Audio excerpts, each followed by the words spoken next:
Hi friends, welcome back to my channel.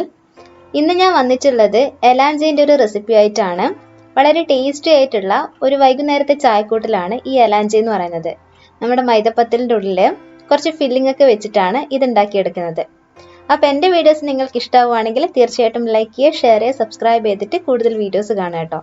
ഇതെങ്ങനെയാണ് ഉണ്ടാക്കുന്നതെന്ന് നമുക്ക് നോക്കാം.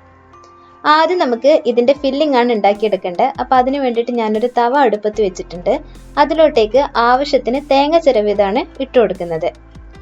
ഇനി ഇതിലോട്ടേക്ക് ഞാൻ ചേർക്കുന്നത് മധുരത്തിന് ആവശ്യമായിട്ടുള്ള പഞ്ചസാരയാണ്. ഇത് നമുക്ക് നന്നായിട്ടൊന്ന് വഴറ്റിയെടുക്കാം.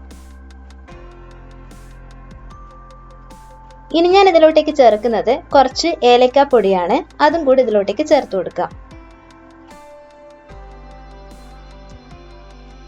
അതിനുശേഷം ഞാൻ ഇതിലോട്ടേക്ക് ചേർക്കുന്നത് കുറച്ച് അണ്ടിപ്പരിപ്പും മുന്തിരിയും കൂടെ ചെറുതായിട്ട് അരിഞ്ഞതാണ്. അതും കൂടി ഇതിലോട്ടേക്ക് ചേർത്ത് കൊടുക്കാം.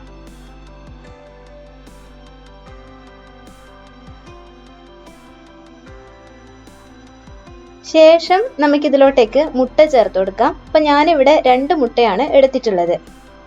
എന്നിട്ട് ഇതൊന്നും കൂടെ നന്നായിട്ട് ചിക്കി കൊടുക്കാം.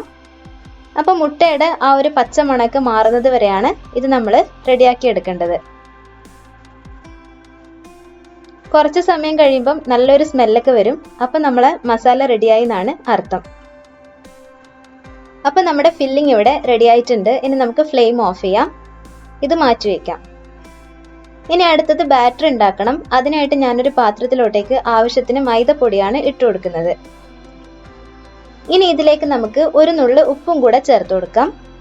ഒരു കളർ കിട്ടാൻ വേണ്ടിയിട്ട് കുറച്ച് മഞ്ഞൾപ്പൊടിയും കൂടെ ചേർത്ത് കൊടുക്കാം. ഇതൊക്കെ കൂടെ കൈ വെച്ചിട്ട് നന്നായിട്ടൊന്ന് മിക്സ് ചെയ്തെടുക്കുക. മിക്സ് ചെയ്തതിന് ശേഷം നമുക്ക് പച്ചവെള്ളം കുറച്ചായിട്ട് ചേർത്ത് കൊടുത്തിട്ട് നല്ലൊരു ബാറ്റർ ഉണ്ടാക്കിയെടുക്കുകയാണ് ചെയ്യേണ്ടത്. കട്ടകൾ ഇല്ലാണ്ട് വേണം ഉണ്ടാക്കിയെടുക്കാനായിട്ട്. അപ്പം നമ്മുടെ ബാറ്റർ ഇവിടെ റെഡി ആയിട്ട് വരുന്നുണ്ട്. ഇതിൻ്റെ ഒന്നും ഞാൻ അളവ് പറയാത്തത് ഓരോരുത്തരുടെ ഇഷ്ടത്തിനനുസരിച്ച് എടുക്കാവുന്നത് കൊണ്ടാണ്. അപ്പം നമ്മുടെ ബാറ്റർ ഇവിടെ റെഡി ആയിട്ടുണ്ട്. ഇത്രയാണ് ഇതിൻ്റെ കട്ടി വേണ്ടത്. ഇനി നമുക്കൊരു തവ അടുപ്പത്തോട്ടേക്ക് വെച്ചു കൊടുക്കാം. തവ നന്നായിട്ട് ചൂടായി വരുന്ന സമയത്താണ് നമ്മൾ മൈദപ്പത്തിരി ഉണ്ടാക്കിയെടുക്കുന്നത്. അപ്പൊ ഇതിലോട്ടേക്ക് ഒരു തവി ബാറ്ററാണ് ഞാൻ ഒഴിച്ചു കൊടുക്കുന്നത്. എന്നിട്ട് ഇതുപോലെ ചെയ്തെടുക്കുക.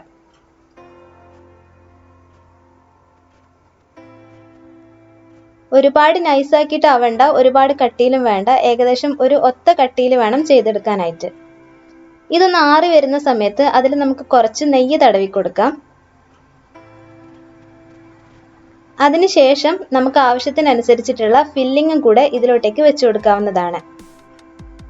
ശേഷം നമുക്ക് ഇതുപോലെ ഇത് റോൾ ചെയ്തെടുക്കാം. അപ്പൊ ഇങ്ങനെയാണ് നമ്മൾ എലാഞ്ചി തയ്യാറാക്കുന്നത്. വളരെ ടേസ്റ്റി ആയിട്ടുള്ള ഒരു ഐറ്റം ആണ് ഈ ഒരു എലാഞ്ചി എന്ന് പറയുന്നത്. നമുക്ക് പെട്ടെന്ന് തന്നെ ഉണ്ടാക്കിയെടുക്കാനും പറ്റും. വൈകുന്നേരം കുട്ടികൾക്കൊക്കെ സ്കൂളിൽ നിന്ന് വരുന്ന സമയത്ത് നമുക്ക് ഉണ്ടാക്കി കൊടുക്കാൻ പറ്റിയൊരു ഐറ്റമാണിത്. പിന്നെ ഈ ഒരു ഫില്ലിങ് തയ്യാറാക്കുന്ന സമയത്ത് മുട്ട ചേർക്കണമെന്ന് യാതൊരു നിർബന്ധവും ഇല്ല. മുട്ട ചേർക്കുമ്പോൾ കുറച്ചും കൂടി ടേസ്റ്റ് ഉണ്ടാവും. അതേപോലെ തന്നെയാണ് അണ്ടിപ്പരിപ്പും മുന്തിരിയൊന്നും ചേർക്കണമെന്ന് യാതൊരു നിർബന്ധവും ഇല്ല. ഇതൊക്കെ ചേർക്കുമ്പോൾ കൂടുതൽ ടേസ്റ്റി ആവുകയാണ് ചെയ്യുന്നത്. അതിനു വേണ്ടിയിട്ടാണ് ഇങ്ങനെ ചെയ്തിരിക്കുന്നത്. അപ്പം നമുക്ക് ബാക്കിയുള്ള എലാഞ്ചി കൂടെ ഇതുപോലെ തയ്യാറാക്കിയെടുക്കാൻ പറ്റും.